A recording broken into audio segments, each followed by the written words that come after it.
En este espacio se habla de la propiedad privada, del Estado de Derecho, de la economía de libre mercado. Se habla de principios y funciones de la libertad en todos los ámbitos de la vida nacional. Aquí se habla libertad. RCR presenta Aquí se habla libertad con Víctor Maldonado. Muy buenos días hoy a todos. Viernes 3 de julio del año 2. Dedicado a Santo Tomás Apóstol, aquel que dijo que prefería ver antes de creer, y aquel a quien le respondieron: bienaventurados aquellos que creen sin haber visto.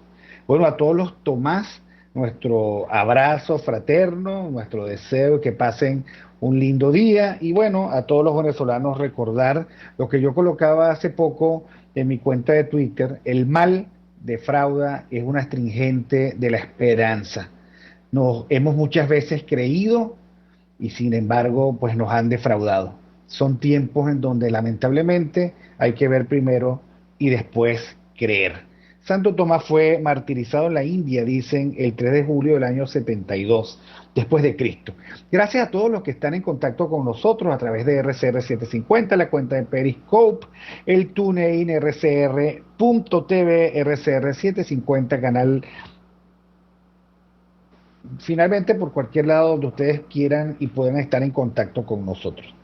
Todos esos canales están abiertos gracias al maravilloso trabajo de Jaime Nestares en la dirección general de la estación, Wilitza Arcaya en la gerencia de producción, Catherine Manzano, nuestra campeona, en la producción, José Gregorio González en el Master Control, Argenis Barreto, que nos lee las noticias tan maravillosamente, Jackson Vargas y Marilia García, que siempre están por allí respaldando, apoyando, construyendo noticias, preparando el noticiero, preparando su programa. Excelentes compañeros. Mis queridos amigos, el editorial de hoy se llama Venezuela entre Maquiavelo y Sun Tzu. ¿Quién es Sun Tzu?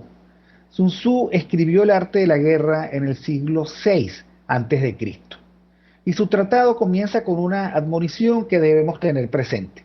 La guerra es un asunto de importancia vital para el Estado, de la vida o de la muerte, el camino de la supervivencia o de la ruina. Y por eso, decía Sun Tzu, se debe estudiar profundamente. Mis queridos amigos, ustedes saben, la política de nuestros tiempos también es un asunto de vida o muerte. Seleccionar al líder indicado puede ser crucial. Apostar al indebido es la perdición. Muchos tiempos de perdición nosotros cargamos encima precisamente porque no hemos sabido seleccionar al líder adecuado. Por eso, la política se debe asumir con sentido de realidad. Luego de tanta muerte y violencia, ya va siendo tiempo de reconocer la época que nos ha tocado vivir en suerte. Vivimos tiempos de conflictos intensos, de una violencia aguda, aplicada por quienes deberían cuidar el bienestar de todos, pero que ahora se ha convertido lamentablemente en... Venezuela es un país maltratado por los que han jurado resguardar leyes, garantías y derechos. El peor de los mundos imaginables. Los que llegaron al gobierno se quedaron con el poder y se voltearon contra el pueblo con crueldad inusitada. Sun Tzu lo sabía. La guerra, o si se quiere la política, deja pocos espacios para los valores asociados a la humanidad. Por eso no hay que bajar la guardia ni pasar por tontos. No es cosa de recitar poesías ni de repetir sentencias morales. Es algo terrible. La política se nos ha convertido a nosotros, los venezolanos, en la guerra asumida por otros medios. Porque un régimen totalitario como el que cargamos encima tiene un sistema de valores que hay que asumir y comprender para tratar de calibrar qué es lo que ellos entienden por ganancia, para quedarse con el poder. No les interesa para nada lo que ocurra con los ciudadanos, porque lo de ellos es el saqueo de los recursos del país, la práctica de la corrupción, la violación de los derechos y esta confabulación global para ir contra los valores de la libertad y la democracia. La verdad es que un régimen totalitario cree que eso es ganar. Ahora, la pregunta fundamental es: ¿y nosotros ¿Qué entendemos por ganar o perder? Ellos creen que tienen el derecho de defender sus espacios vitales usando cualquier fórmula. Su forma de encarar el conflicto es total, ilimitado, sin barreras morales, sin escrúpulos. ¿Y nosotros cómo encaramos este tipo de amenazas? Por eso, bien vale la pena recordar la advertencia de Sun Tzu. La guerra, el conflicto, y lamentablemente vivimos tiempos de conflicto, siempre se trata de ganarlo todo. En nuestro caso se trata de sobrevivir. Por eso, precisamente, todo vale, porque a Venezuela la están sadiqueando. Sun Tzu lo tenía claro. No hay sino dos alternativas, la sobrevivencia o la ruina. Los venezolanos lo sabemos, pero también lo sabrá el régimen que con tanta ligereza amenaza y juega al conflicto abierto, tiene esta estética guerrerista que tanto nos incomoda. La verdad es que no debería ser tomado tan a la ligera. Los conflictos son algo serio, rudo, poco elegantes. La advertencia va contra todos aquellos que sin pensarlo demasiado asumen de cualquier forma y por cualquier manera que se puede iniciar una campaña de exterminio. Y otra cosa porque los muertos no siempre guardan silencio, ese silencio cómplice al que aspiran los tiranos. Pero la misma advertencia debe de hacerse también a los que asumir la realidad tal cual es. Y por lo tanto, pretenden encerrar a la bestia totalitaria usando buenas maneras y argumentos racionales. El tipo de conflicto que vivimos no da para eso. Algunos insisten con terquedad fanática sobre transiciones con elecciones o negociaciones con elecciones y transiciones en las que los resultados terminan siendo un besito, un apretón de manos y la superación del conflicto. Nada de eso es posible. ¿Hasta cuándo lo vamos a seguir soñando? Nada de eso es posible porque nosotros estamos claros de cuál es el sistema de valores de la tiranía que para nada se interesa en las mutuas expectativas asociadas a la convivencia de los que son diversos. De hecho, las tiranías totalitarias no son políticas, son la esencia de lo contrario, son la antipolítica primordial. Usan la fuerza, declaran que los demás estorban, aniquilan a cualquiera que sea disidente y bueno, sadiquean a esta Venezuela sadiqueada. Pero la teoría de los juegos hace una advertencia que unos y otros deberían comprender. No siempre querer es poder, porque la propia condición depende de lo que los otros intenten para defenderse de una amenaza, o para intentar la intimidación del otro, que es visto como adversario. La verdad es que en los conflictos de esta última generación, amenazas e intimidaciones se cruzan de un flanco al otro, generando una diversidad de opciones que definirán los resultados. Recordemos solo un caso hartamente conocido. Recordemos cuando israelitas y filisteos estaban enfrentados en una guerra de asedio que ya duraba más de 40 días. Los enemigos de Israel tenían un arma secreta, ese poderoso gigante que salía en las mañanas y en las tardes a retar a sus enemigos para que se decidiera la guerra en un combate cuerpo a cuerpo. Nadie se atrevía, Goliat, así se llamaba el gigante, no parecía tener. Pero un audaz joven se atrevió a aceptar el duelo. Un gigante, guerrero experimentado, debió sentirse seguro. Lo que se le enfrentaba era un niño. No era para nada motivo de preocupación. Llegado el momento, pensó, lo voy a aplastar y daré a mi gente la victoria. Pero David tenía su propio plan. Lanzó una piedra con su honda, se la clavó en la frente y lo mató. Y luego le cortó la cabeza. Y así terminó el desafío. Las moralejas son obvias. En este sentido, ya sabemos que no hay enemigo pequeño ni conflicto que podamos calificar de trivial. La paz es siempre una aspiración trascendental, pero muy difícil de realizar sin pasar antes por la terrible prueba del conflicto. El conflicto es inevitable. A los venezolanos les cuesta a veces comprender el camino y la trama. Y la teoría de los juegos nos plantea que hay dos tipos de conflictos. En el primero de ellos, lo que pongamos el ejemplo, o gana Goliat o gana David, no hay puntos medios. El que gana se lo lleva todo y reduce al adversario a la irrelevancia. A estos conflictos se les llama de suma cero. El segundo tipo de conflictos asume que entre los adversarios existe un interés común en llegar a soluciones que sean mutuamente ventajosas. Dicho en el lenguaje de la teoría de los juegos, la suma de las ganancias de cada uno de los participantes implicados en ellos no se hallan fijadas de tal modo que el más de uno no signifique el menos del otro. Se le llama juegos de suma variable. Ahora, uno no puede imaginarse a Goliat y a David, o a aqueos y troyanos, o al régimen del socialismo del siglo XXI, y a los demócratas que todavía aquí estamos, transándose en una negociación para limitar daños y concederse mutuas ventajas. Porque cada juego tiene su propia dinámica, y esto es esencial comprender en el curso estratégico.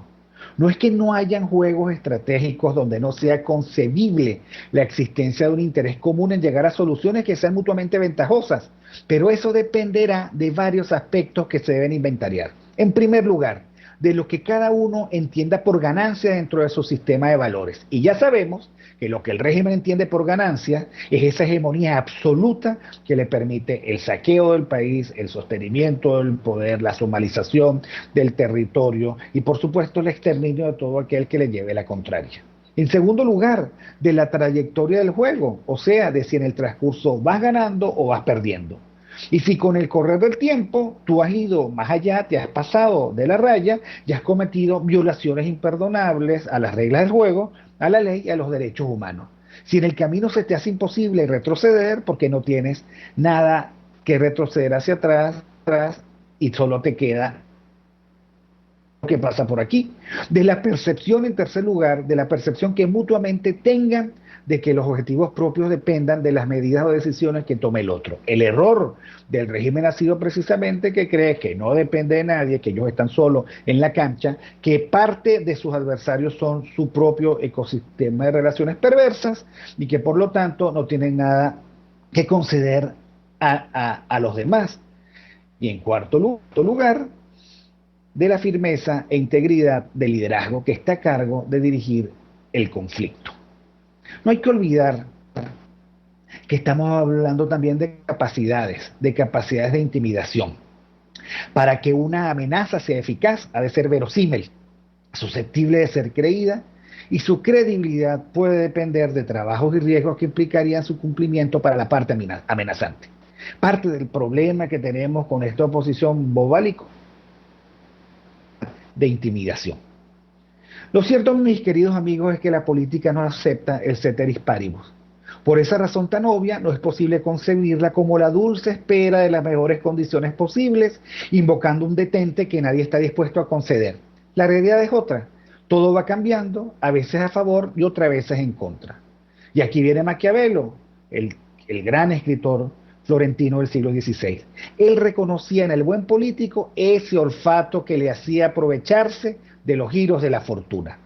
Como la política, ya lo dijimos, es la continuación de la guerra por otros medios, lo que realmente ocurre es que todo el mundo está atento a las debilidades recíprocas para aprovecharse. Y en ese sentido es un juego suma cero. Para ganar esta contienda hay que ser muy eficaces y tener muy clara la película. El guión debe estar escrito y no se puede seguir improvisando.